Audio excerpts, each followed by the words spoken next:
Hello adventurers, and welcome to another Engrimoore tutorial. I am your humble host Virgil, accompanied by Joey here, who is going to help me showcase another one of our features in the server, which is our trading commands.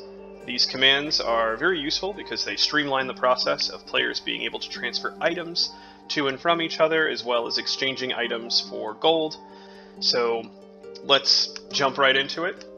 In order to initiate a trade with another player, we will do the trade create command, and when that shows up, it will allow you to either modify/add gold or add items to the trade. So let's say I wanted to sell one of my items to Joey. It will pull up this menu after I hit the add items tab, and let's say I want to sell him my flying chariot. But before I do that, before I click on that, one thing to note is that if you have many items, too many items for this initial list to show up with, keep in mind that there is a next and a previous button. So if you're looking through your items and you're like, wait a minute, the item I want to sell isn't showing up, hit that button. I definitely did that at first. So let's sell the chariot, shall we? And so it shows up here of what my current offer is, and I will then submit that offer. And that will post publicly in the channel that I am in, and Joey will then be able to hit the make offer button. And now he is going to set his counter offer, so he can either do a certain amount of gold or make an offer of another item, and then after he does that, and we can see how that works, we will talk about some of the limitations for that. Alright, so he has submitted a counter offer. Now, if I were to hit accept counter offer, it would exchange my item for his gold, and we will show that in a moment. But for the sake of giving an example, I declined that offer. So, Joey, why don't you try and make another offer on that, and give me less gold. Give me an insulting amount of gold as an offer.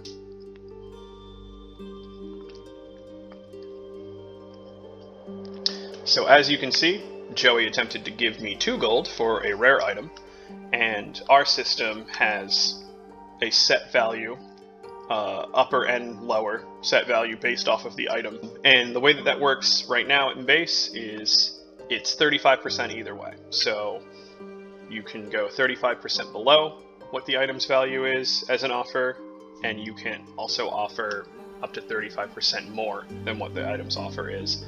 So there's a lot more flexibility in terms of where the price can sit in terms of trades between players compared to trading in shops, which is a lot more fixed. But that was just to show that example. So why don't we go ahead and offer a proper amount? There we go. Okay, and now Joey has submitted a counter offer of 13,002 gold.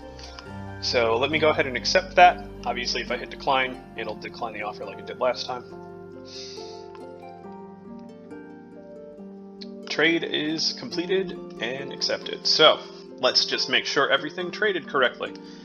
Joey's pulling up his inventory, and in his inventory under equipment, all trades will go directly to your equipment bag.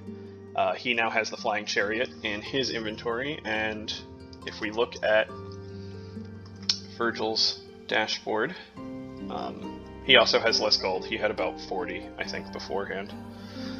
40,000. And so if we check Virgil's gold as well,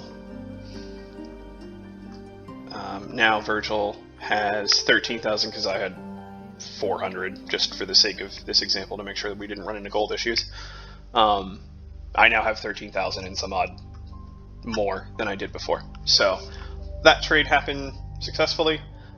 This same system is in play, and these same constraints are in play if you were to trade an item for an item. So if we were to trade, for instance, that flying chariot, and Joey were to offer me a series of uncommon or even common items in exchange for that, the total value of those items needs to at least reach 65% of the value of the chariot, or they can't, or they cannot exceed 35% more value than the value of the chariot. So that is the basics of the trading commands. As always, with a lot of the features that we talk about, this is the first version of it. We will be making updates and advancements to this system as other mechanics and quality of life features get implemented. So this video will be updated as needed when those changes occur. But for now, if you have any other questions about how these mechanics work, there is always the questions channel, as well as you can reach out to us directly via Gen Chat or what have you. But for now, I will leave you all to your hunting, and good luck out there. Have a good one.